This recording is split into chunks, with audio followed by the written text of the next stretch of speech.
Hey, everybody, welcome into another episode of the Deployment Dudes, where we are just guys being dudes talking all things deployment. I am your host, Scott Hutter. Join with me, as always, my co host, Phil Fannin. Philly, cheesesteak, how you doing, bud? I'm good. Good. You? Doing great. As always, you're looking dynamite. Oh, I don't have the head.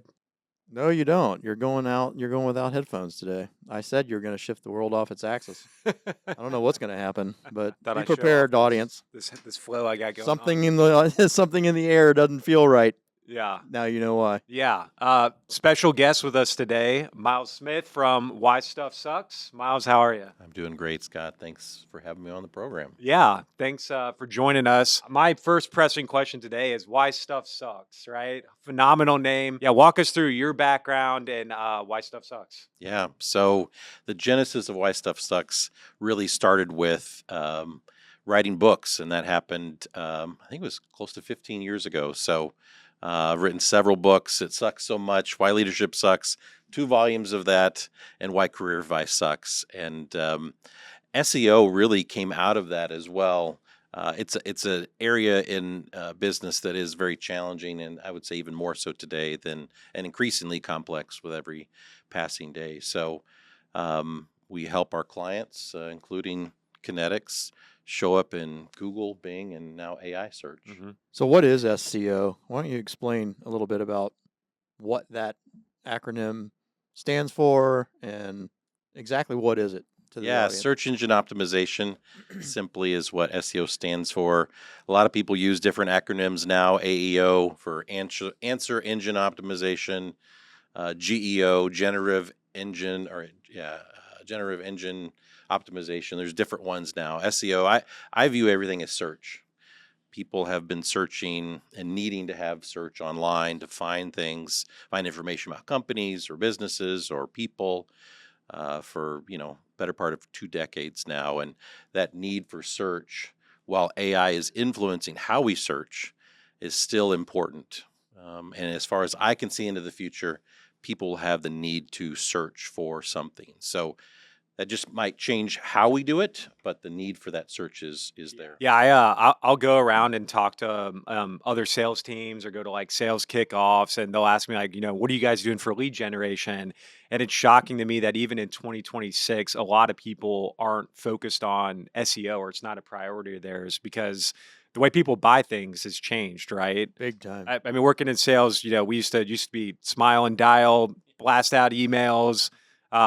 But it's just like you buy anything, right? First thing you do is you get on your phone and you hop into a search engine, or nowadays ChatGPT, and you go find what you're looking for. Yeah, and have that list, Yeah. bubble to the top, and then you just start kind of looking to see, okay, what out there that suits my eye, looks like what I'm looking for, and then they dig deeper. Yeah, and what's interesting about AI and traditional search, so traditional search on one end is Google and Bing, and believe it or not, Bing is actually increasing. Google is still very big. They're going to fight hard to stay big, but Who is this Google you're talking about? I'm not sure. What are your thoughts on Ask Jeeves? that's Jeeves. or some of the other ones, man. There's some That one good sucks. Yeah, Yeah. that one sucks. I'm just gonna guess. But a lot of people, are still used to Google and Bing. You definitely have early adopters that start with AI first with their searches, but a lot of people still rely on Google and Bing. But then they might jump over to AI when they need something more in depth, or they want to have essentially a chat, a conversation, right? You can't do that with Google, even though it has AIO at the top. It has a version of AI at the top Yeah. of the search results, but You can refine it, you can prompt it, and it's kind of kind hone of in on. clunky. Yeah. It's not as easy as having that conversation Mhm. and getting more in depth and finding that. But the interesting thing is we're finding increasing results on the traditional search side, Google and Bing, but also on AI. And the people that come from AI tend to be more qualified. So once they end up on your website, they've done a lot more research. They know more about you. They've had a lot of in-depth conversations with their chatbot, and now they're they're more qualified, they're more prepared to make a purchase decision. Yeah. So walk us through your process. And we like, for example, you started working with Kinetics. This is all about lead gen. Like, where do you start when you bring on a new client or start working with a new Well, company? first and foremost, we do a discovery process. We got to make sure we understand your business because we don't want to just target broad topics. We're focused on niche ones that my team and your team, believe are likely to become a buyer. So we really think about those search terms.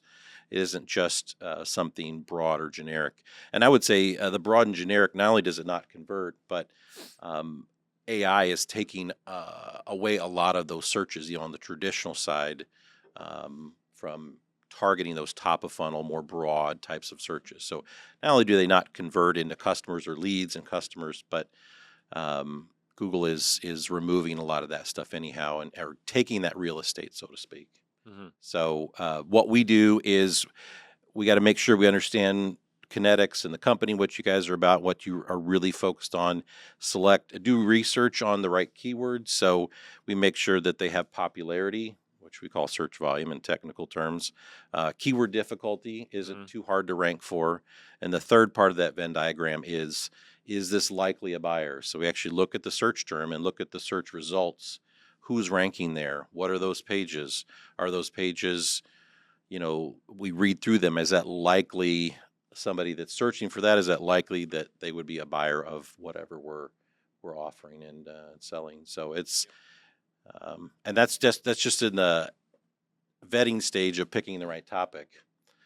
Then we go into a pretty formal process of structuring that content. So once we've identified that keyword, we're looking at who else is ranking in the top 10 for Google, particularly in Google because they're the biggest search engine, and what are the common headlines and sections of those other top pages that we're trying to rank for. And I use the word competitor very broadly. So competitor can be a direct competitor to something Kinetics does, but it could be somebody else just talking about a topic that Kinetics is interested in reaching people on as well. So we look at those competitor articles and then do that outline and structure those pages with pretty in-depth content. Not that there's a certain word count that you have to hit, but more often than not, it's more than 2,000 words. Not just random words. These are very thoughtfully structured, good information, and so that we can satisfy both the user, whoever's searching, and also Google or whatever search engine. Is that typically like a landing page or a blog post? Like, how do you check that box? It's a great question. Typically, as a blog post, although product service pages, sometimes it makes sense. There's different keywords to create additional product or service pages beyond what's just in the main navigation. Mhm. It just depends. Like one example, we have a commercial tent manufacturer. There's so many different permutations of ways people search for tents. I mean, thousands of different ways. And in many of those cases, maybe not all, but they warrant an individual page Yeah. for those different types of searches because we know that person is searching differently. And we can't just create one page and hope it ranks for 10 or 20 or 100 different terms. That's just not the way it works. Is that a B2B? It is a Okay. B2B. Okay. Yeah, they sell to a lot of different audiences, tent rental companies and other event venues and that sort of thing. Interesting. Man, so you're covering a wide gamut Yeah, of so companies. to answer your question, blog certainly, but also product or service pages. You can have what we call local SEO. So this could be a localized business that is one location, but it could also have multiple locations, physical locations, and you are making sure you're optimizing the Google business profile in that location, as well as what we call a local service landing page. Yeah. So there's a lot of different ways that can go, and it's different for each client and what their needs are, and really what the audience that they're trying to reach. Yeah. And what are some good metrics or KPIs to measure your SEO performance? Yeah, on the traditional side, and of course the AI side is changing things, but traditionally we've monitored impressions and clicks. So how often it's showing up in searches, how many clicks are we getting our website from those pages, and then from there we start looking at MQLs, marketing qualified leads, sales accepted leads, sales qualified leads, ultimately open deals and then closed deals or sales. So fortunately, most of our clients have that capability to track that within HubSpot or something like that, where they can, where we can get at that data and see all of that through the whole funnel and see what we know is contributing to the bottom line. The interesting thing is that attribution is getting tougher.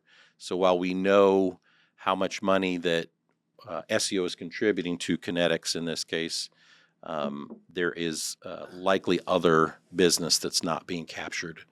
And that's some attribution inherent with AI. It's trickier, but even with just traditional Google and Bing. Yeah. not all that Actually, I was stuff is going to tracked. dovetail into that. On this show, we've been talking a lot about AI, how we're incorporating it into our Dispatch One platform, and just as a force multiplier of helping our people, project coordinators, technical coordinators, project managers, enhance their work output by leveraging AI. How is that affecting your world, and how are you embracing it? Well, twofold. So for us, operationally, internally, we're creating those outlines and writing the pages and ultimately publishing those.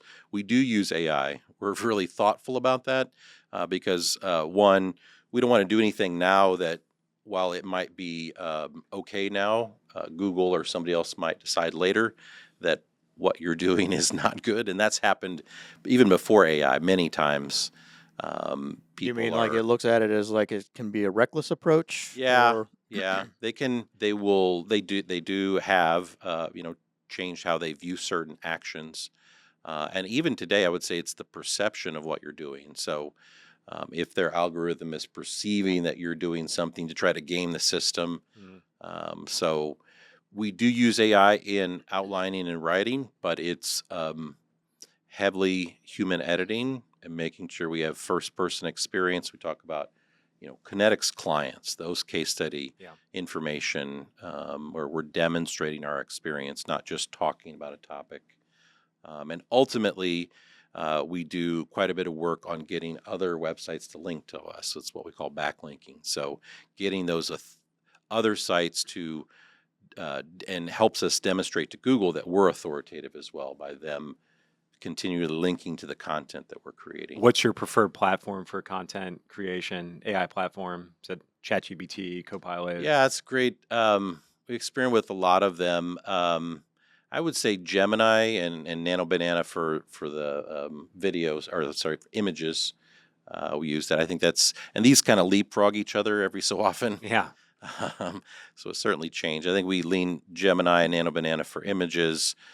Claude, we currently lean more heavily on for writing. Okay. It has a more natural writing style that we found. And again, this isn't, I highly recommend you do not just take ChatGPT, Gemini, whatever, Claude, and create a blog article or any website page and just push it out there. We're actually seeing quite a bit of data where people are doing this at scale and programmatically pushing out hundreds or thousands of pages, and it works for a few months.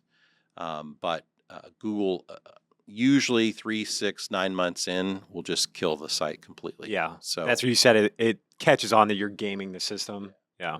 So I think we're in the phase here where people are testing things out, much like the early days of SEO, the old SEO, maybe 15, 20 years ago. It was called Wild West. And that's playing out now with AI, because these AI, I call them search engines, because you're searching for stuff, information. They don't have the 20 years of history that Google and Bing do, crawling the web and all of this, all these algorithmic changes they've made over the years. So they're actually leveraging a lot of what Google and Bing does. At the beginning, they still have their own secret sauce to layer on top of, but in many cases, that initial search you do in AI, whatever you're using, pulls from Google or Bing's index to some extent. So it's not to say that if you show up in Google and Bing, you'll always show up in AI, but you have a good chance of showing up in AI, starting with doing well traditional search. How'd you get in? How'd you fall into this business? Like, where did it originate from? That you Yeah, so just actually, my undergraduate degree is in music composition. I'm a classically trained violinist. I oh still my do play. gosh. It's a good thing you didn't open with Yeah. that. Would have been all downhill. This is over. Uh, You have a violin in your car or something, do this you? show could have taken a dramatic turn if you'd Yeah. have opened with that. Holy crap. um, and no, I don't play Devil Went Down to Georgia. I get that asked a lot, but no. And then I got my master's, my MBA later. So it's interesting because SEO, just like I think music and even business, there's a left and a right brain component. There's the data side of it, which I do love, but there's also the creative, innovative. And then there's the no brain the component, no-brain right? side. That's the sales side. Where either the left side or the right side's working. Okay. Throughout my career, though, mostly in operations management earlier on, marketing was a key component of driving sales. So I enjoyed that and got more of a taste for that. Eventually, just focused more on SEO, and it's really the most value I can offer people, Yeah. especially in marketing specifically, is through SEO. And it's a long game. I'm always kind of a long game guy, just in relationships and business. Yeah. And this is something that when you do it consistently over time, you will get exponential results. If you do it for 3 or 6 months or 9 months, you can get some incremental benefit, but then it's not going to continue unless you continue that over the long term. So, and Yeah, that's probably the hardest thing for people is to stick with it over time. You're speaking my love language. The long term running Yeah. running a marathon here, not running a sprint, right? I approach my entire life that way. Yeah. It's I don't typically get too caught up in the ooh, this is the new shiny thing and I'm all in on that. I'm somewhat of a cynic to start and then slowly adopt it in to see how I can make it work, for either my business, my life, whatever it is. So I fall in the same category as you when it comes to that. Even like personal financial investment stuff. My financial advisor loves me because I'm not on the phone with him every week saying, Why don't we buy this? "Yeah, hey, what's going on here? Why is this dipping?" It's this is the way the stock market works. Dumb. It's going to take time. Yeah. You're the I tortoise. was trying to decide if I Yeah. could say dumb on the radio, but You just did. I just did, and now I've said Yeah. it twice. So you talked about how you use AI operationally. When did you really see like a lot of the SEO stuff start trending instead of Google or Bing start going to AI search Yeah. engines? And then I think we like 20% of our leads now are coming from AI search engines. I think you were the first AI generated lead. Yeah. When did you see the shift and how did you adapt? Yeah, I would say it's probably been more intense, just intensified over the last year. I think more companies are becoming aware of it and its potential to show up in those AI searches as well as traditional search. So the interesting thing is that the art of that and the science too is still, we're still getting data points and different people in this industry are doing different tests. That's kind of like it's what we do as SEO experts. We test things. Google not only doesn't tell us how things work, and in a lot of cases they obfuscate, in my opinion, because they don't want people to game the system or try to understand what's going on. So it's left to us to do testing. So to your point with AI, there's been a lot of testing, and we can see some initial markers of what helps businesses show up in AI more. But it's still a growing and evolving field for sure. And always will be, I would say. Yeah. Never Yeah. stops. It's like fashion. It's never done. You're never there. Okay. And who fashion's knows what done. it'll be after AI. Every design has ever been thought of is we've reached the end. Nope. it either recycles itself or, continues to get innovative or whatever. But yeah. I'm fascinated by your company name. Like where did that Where that come from? where did that how did that originate? What made you bold enough to go ahead and say, you know that. what, I'm going to call my business Why Actually, I have a Things trademark Suck. too. So it really came out. The first book I wrote was Why Leadership Sucks, and that comes out of my operational background, and it does. It's challenging to be a leader. Certainly it was when I wrote it 10 or 15 years ago, and it's even more so today. There's a lot that a leader has to deal with in any business, from people to process to finances to marketing, you name it. Now, you're not necessarily suggesting that employees just go and like point the middle finger at their leadership, right? And say, No, It "You never happens, suck." yeah. I knew it. Yeah. it's your I've got fault. Miles to Yeah. tell me. I knew all along you suck. No, for me, it is tongue in cheek. It is meant to get people's attention, but Yeah. I Like do. big ass fans. That's That right. worked. Yeah. It Yeah. does. And for me, servant leadership is the type of leadership that I try to follow every day. So that's not weak leadership, but it does care about the business and it cares about people. So I apply that to the consulting that I do in SEO. And for me, the numbers and the data and getting leads and sales for clients, that's what really drives me. It isn't about SEO. I do love SEO, but SEO has to lead to those other outcomes, and change those businesses and Yeah. improve them. And that's a different perspective, I think, than some other people who are in the SEO business. And that part of that, I think, is because of my operational background. I'm a businessman first and foremost, and I own other businesses as well as the consulting firm that we run. So my job is to help it make suck a little bit less for everybody that I work with. I like the vulnerability of it though. Like, if you're gonna be out there and you're branding yourself as why things suck, boy, that puts a spotlight on you to not suck. Yeah. Right? That's true. I love it though. It just means you're paying attention. Yeah, I enjoy the pressure, not the stress of it, but being accountable. Yeah. That's always been important in my Yeah. career, and I'm not afraid of that. Do you find it difficult for customers to feel like they're getting out of it what they had hoped? Or do you find these wild ranges of people that agree that it's successful and others that have, these opinions of, man, I just forked over a whole bunch of money and it really hasn't done anything for us, or, somewhere in the middle? What? Yeah, maybe you might be talking to like expectations, and with all of the clients that we work with, I think largely because of the experience I had working at another agency, maybe where those expectations on the front end weren't always clear. We work extra hard on the front end to set those expectations with clients. So, not that we're trying to say we're never going to get you results, but it's going to take time.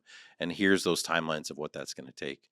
Typically, we're going to be working for 6 months, and there's going to be very little to show for it. We'll see some results, but it's going to be, and then I can just walk clients through or prospects through that process. And if that is something they don't want to do or it makes them fearful, then we just don't work together. That's okay. There's nothing wrong with that. I need people to be bought into that. Love that approach too. Yep. I follow the same practice on my end. It's like, If it's I'm not not going to that's chase you okay. that hard. If you don't, if you don't want to work with us, that's absolutely fine. Yeah. It's totally cool. Totally cool. So I would say in all cases, clients that we've worked with, when you get to that 6-month mark, we can start showing more of those results, and then it grows from there. So I don't really worry about getting results for clients. I know it doesn't mean we don't have to stay on our toes and learn new things and test new things, but I know we're going to continue to do that. We enjoy that. I enjoy the continual learning. And so because of that, we've got results for clients in the past. And I know that as sure as the sun rises tomorrow, we keep on this and we're strategic and we're thoughtful, we're going to get those results. Just a matter of time. Great philosophy. Awesome. Yeah. Okay. Well, really appreciate you joining us today. Where can people find you and learn more about Why Stuff Sucks? WhyStuffSucks.com. All right. You can find me on the LinkedIn and Yeah. different social media channels. You're actually getting ready to launch your own podcast, I think. I am. Aren't you? Right? Yeah, that's a really good point. Not only just to promote me, but We should have warned you in the beginning. We're full of good questions around here, just so you know. And something that's interesting. So with AI in particular, but also with traditional search, We talked about the idea of backlinking, which is just a fancy word for getting other websites to link to you. And you want ones that are relevant. You don't want just some random site that doesn't talk about what you're talking about. It's got to have some SEO traffic itself. It's got to have some, some gravitas or whatever in the eyes of Google and other search engines.